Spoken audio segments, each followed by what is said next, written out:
India کے شہر آگرہ میں مغل امپائر کے آرکیٹیکٹس کا ایک ایسا شاہکار موجود ہے جس کو آج پوری دنیا تاج محل کے نام سے پہچانتی ہے۔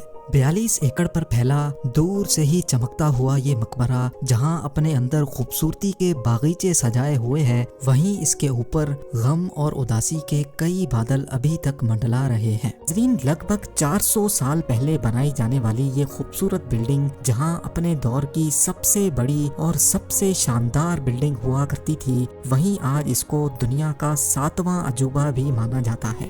اس عالیشان اسٹرکچر کو بنانے میں 20,000 مزدوروں نے دن رات خون پسینہ بہایا، اور وہ بھی 1 یا 2 سالوں تک نہیں بلکہ پورے 22 سالوں تک۔ اگر آج کے دور میں اس کی قیمت کا اندازہ لگایا جائے تو سنگ مرمر کا یہ انمول مقبرہ حیرت انگیز طور پہ $1 بلین یعنی 7,500 کروڑ روپیوں سے بھی زیادہ مہنگا ہے، کیونکہ اس بلڈنگ میں مغل آرکیٹیکٹس نے اپنے ہنر کی کئی ایسی نشانیاں چھوڑی تھیں جن کی دنیا کے ٹاپ انجینئرز بھی آج تک تعریف کرتے ہیں۔ اس بلڈنگ کو ایسے ڈیزائن کیا گیا کہ جب مین گیٹ کے پیچھے سے اس کو دیکھا جاتا ہے تو یہ کافی بڑی لگتی ہے، لیکن جیسے ہی مین گیٹ کی طرف بڑھا جاتا ہے تو آٹومیٹیکلی اس کا سائز چھوٹا ہوتا جاتا ہے۔ دماغ کو چکرا دینے والی یہ کوئی پہلی ٹرک نہیں تھی جو مغل آرکیٹیکٹس نے استعمال کی ہو۔ اس کے گرد چاروں میناروں کو بالکل سیدھا کھڑا نہیں کیا گیا، بلکہ یہ مینار باہر کی طرف تھوڑا جھکے ہوئے ہیں، کیونکہ اگر ان کو سیدھا کھڑا کیا جاتا تو دور سے دیکھنے پر یہ اندر کی طرف جھکے ہوئے لگتے، جیسا کہ ان مسجدوں میں آپ دیکھ سکتے ہیں۔ ان میناروں کو باہر کی طرف جھکانے کا ایک اور ریزن بھی تھا، اور وہ یہ تھا کہ خطرناک ارتھ کوئک کی صورت میں اگر یہ مینار گرے بھی تو یہ باہر کی طرف گر کر تاج محل پر ایک آنچ بھی نہ آنے دے۔ لیکن آخر ماجرا کیا تھا کہ اس کو بنانے والے کسی صورت میں اس پر ایک خراش بھی برداشت نہیں کر سکتے تھے۔ تاج محل کے وہ کون سے راز تھے جن کو 400 سال پہلے چھپانے کی کوشش کی گئی تھی، اور جب اس دور میں کنکریٹ یا اسٹیل ہی نہیں ہوا کرتا تھا تو آخر اس عالیشان مقبرے اور اس پر موجود 40 میٹر اونچے ڈوم کو کیسے بنایا گیا؟ یہ سب اور اس سے بھی زیادہ آپ جان سکیں گے آج کی اس اسپیشل ویڈیو میں۔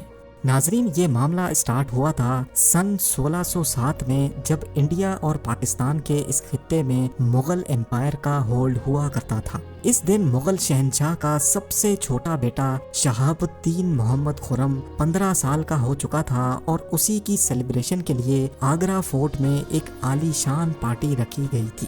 خرم مغل شہنشاہ کو سب سے زیادہ عزیز تھا، اسی وجہ سے اس کے ہر جنم دن پر اس کو ہیرے جواہرات اور سونے سے تولا جاتا تھا، یعنی جتنا وزن شہزادے خرم کا ہوتا تھا اتنا ہی خزانہ اس کے نام کر دیا جاتا تھا۔ لیکن اس جنم دن پر کچھ اور بھی خاص ہونے والا تھا۔ مغل شہنشاہ نے شہزادے خرم کی شادی اپنے ایک وکیل کی بیٹی کے ساتھ کر دی جس کو ممتاز محل کے نام سے جانا جاتا ہے۔ ممتاز اور خرم کو پہلے دن ہی ایک دوسرے سے بے انتہا محبت ہو چکی تھی، اور اس وقت یہ کسی کو بھی معلوم نہیں تھا کہ اس محبت کا بول بالا ہمیشہ کے لیے رہنے والا ہے۔ اگلے 10 سالوں تک شہزادے نے کئی جنگیں لڑیں اور ان میں بھرپور کامیابی بھی حاصل کی۔ اسی وجہ سے شہنشاہ نے خوش ہو کر ان کو شاہ جہاں کے لقب سے نوازا، جس کا مطلب ہے دنیا کا بادشاہ۔ شاہ جہاں کی ٹوٹل 6 بیویاں تھیں جو آگرہ فورٹ کے حرم میں ہی رہتی تھیں۔ ان 6 میں سے شاہ جہاں سب سے زیادہ محبت ممتاز سے کرتے تھے، اور یہی وجہ تھی کہ ان کا زیادہ تر وقت ممتاز محل کے ساتھ ہی گزرتا تھا۔ وقت تیزی سے گزرتا جا رہا تھا، اور 4 سالوں کے بعد یعنی 1621 میں مغل شہنشاہ اچانک چل بسے۔ شاہ جہاں جو پہلے ہی مغل امپائر میں خاصا فیمس ہو چکا تھا اور جو شہنشاہ کا چہیتا بیٹا بھی تھا، 1628 میں یعنی باپ کی موت کے 7 سالوں بعد اس نے شہنشاہ کی گدی سنبھال لی۔ پوری مغلیہ سلطنت اپنے نئے شہنشاہ سے بے حد خوش نظر آتی تھی۔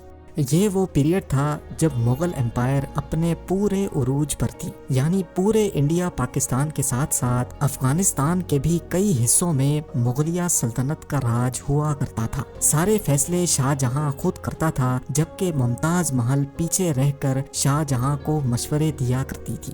لیکن کسی کو بھی اس بات کا علم نہیں تھا کہ یہ خوشیاں عنقریب ماتم میں بدلنے والی ہیں۔ گدی سنبھالے ابھی ایک ہی سال گزرا تھا کہ ایک بار پھر سے مغل امپائر کو دشمنوں کا سامنا کرنا پڑا۔ اگلے 2 سال جنگ چلتی رہی اور شاہ جہاں کو اس جنگ میں بھی بھرپور کامیابی نصیب ہوئی، لیکن شاہ جہاں ابھی اس کامیابی کا جشن مناتے کہ ان کو ایک افسوسناک خبر سے آگاہ کیا گیا۔ ممتاز محل جو کہ شاہ جہاں کے 14ویں بچے کو جنم دے رہی تھی، اس کی حالت بگڑ گئی اور 17 جون سن 1631 کو وہ نہ چاہتے ہوئے بھی اس دنیا سے چل بسی۔ پوری مغلیہ سلطنت کا جشن دیکھتے ہی دیکھتے ماتم میں بدل گیا۔ یہ خبر جو شاہ جہاں پر آگ بن کر گری تھی، اس نے تو جیسے ان کی دنیا ہی ختم کر ڈالی۔ شاہ جہاں کی سب سے پہلی محبت اور ان کی سب سے عزیز بیوی ممتاز محل اس دنیا سے رخصت ہو چکی تھی۔ کہا جاتا ہے کہ اس غم کی پرچائی نے شاہ جہاں کو کالے اندھیروں میں دھکیل دیا تھا۔ اگلے 8 دنوں تک انہوں نے کچھ نہیں کھایا اور اگلے 2 سالوں تک نہ کوئی موسیقی سنی اور نہ ہی پرفیوم لگایا۔ ممتاز محل نے مرنے سے پہلے ایک آخری خواہش کی تھی۔ وہ چاہتی تھیں کہ ان کی قبر دنیا کے سب سے خوبصورت مقبرے میں بنائی جائے۔ اس ٹاسک کو اور ممتاز محل کی آخری خواہش کو پورا کرنے کے لیے شاہ جہاں نے اپنی ساری دولت اور پوری زندگی وقف کرنے کا ارادہ کر لیا۔ ممتاز کے گزرنے کے 6 ماہ بعد یعنی 1632 میں ہی تاج محل کی کنسٹرکشن کا کام شروع کر دیا گیا۔ قریب 20,000 سے بھی زیادہ مزدور، پتھر تراش اور کاریگروں کو پوری سلطنت سے اکٹھا کیا گیا۔ لشکروں کے لشکر شاہ جہاں کے حکم پر آگرہ بلوا لیے گئے تھے۔ کیونکہ ممتاز کی قبر یمنا ریور کے برابر میں موجود تھی، اسی وجہ سے اس جگہ پر دنیا کی سب سے خوبصورت بلڈنگ بنانا کافی مشکل ٹاسک تھا۔ ریور کے کنارے زمین کافی سافٹ ہوتی ہے اور اگر یہاں کھدائی کا کام کیا گیا تو پانی کا بہاؤ تاج محل کی فاؤنڈیشن کو بھی نقصان پہنچا سکتا تھا۔ اس مسئلے سے نمٹنے کے لیے مغل انجینئرز نے یہاں سب سے پہلے زمین کے اندر کئی کنویں کھدوانا شروع کیے۔ مزدور یہ کنویں تب تک کھودتے رہتے جب تک خشک زمین نظر نہ آ جاتی تھی۔ ان کنووں کو پتھروں اور گارے سے بھرا گیا اور پھر اس کے اوپر پتھروں کے بڑے بڑے کالمز کھڑے کیے گئے۔ اس سارے کام کو انجام دینے کے لیے مزدوروں کے ساتھ ساتھ ہاتھیوں کی ایک بہت بڑی فوج کو بھی استعمال کیا گیا۔ مغل انجینئرز کی یہ ٹرک کام کر چکی تھی اور اب ایک ایسی مضبوط فاؤنڈیشن تیار تھی جو نرم زمین پر بھی فولاد بن کر کھڑی تھی۔ فاؤنڈیشن کے بعد اب باری تھی ایک ایسے بلڈنگ ڈیزائن کی جو آج سے پہلے کسی نے بھی نہ دیکھا ہو، ایک ایسا ڈیزائن جو پچھلے سارے ریکارڈ توڑ ڈالے۔ تاج محل کے ڈیزائن کا آئیڈیا شاہ جہاں نے اپنے باپ دادا کے مقبروں سے لیا تھا۔ باپ کے مقبرے سے میناروں کا آئیڈیا لیا گیا، دادا کے مقبرے سے بلڈنگ کور کا آئیڈیا لیا اور اپنے انکل کے مقبرے سے ڈوم کا آئیڈیا لیا تھا۔ اور جب ان سب کو کمبائن کیا گیا تو ایک شاندار اور عالی شان ڈیزائن ابھر کر سامنے آیا۔ بلڈنگ کے اسٹرکچر کو بنانے کے لیے لاکھوں نہیں کروڑوں اینٹیں موقع پر ہی بیک کی گئیں۔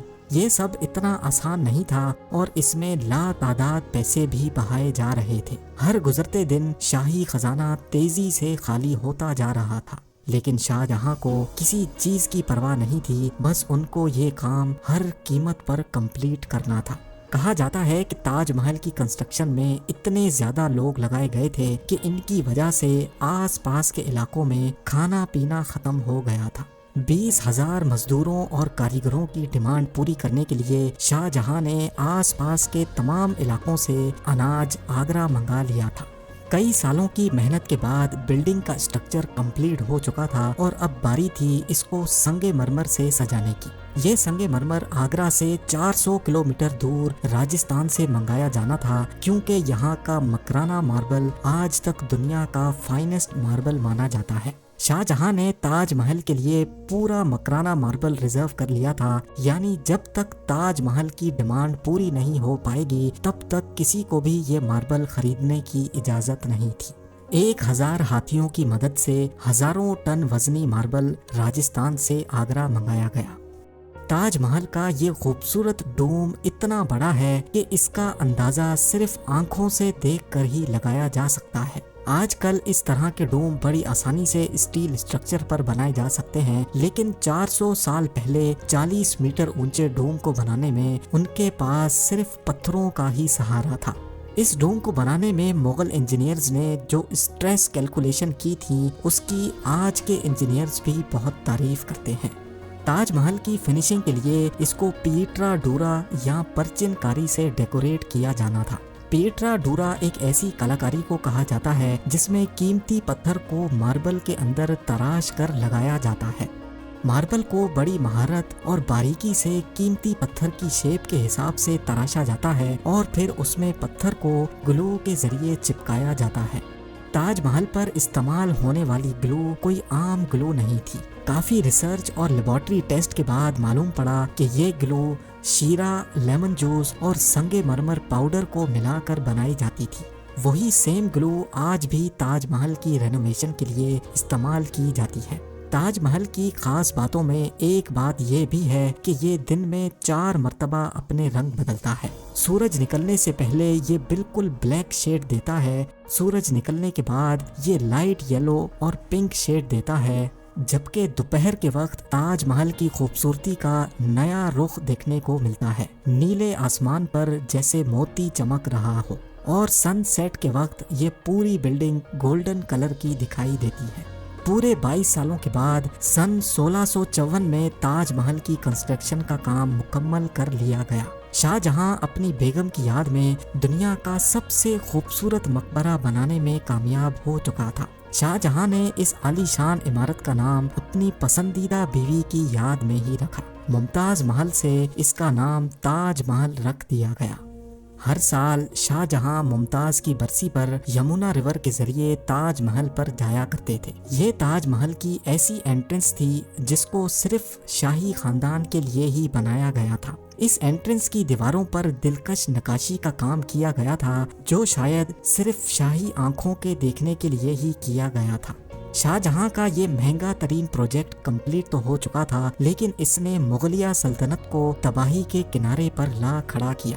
4 سالوں کے بعد یعنی 1658 میں شاہ جہاں اور ممتاز کے اپنے ہی بیٹے نے شاہی تخت الٹ دیا اور خود مغل امپائر کا شہنشاہ بن گیا۔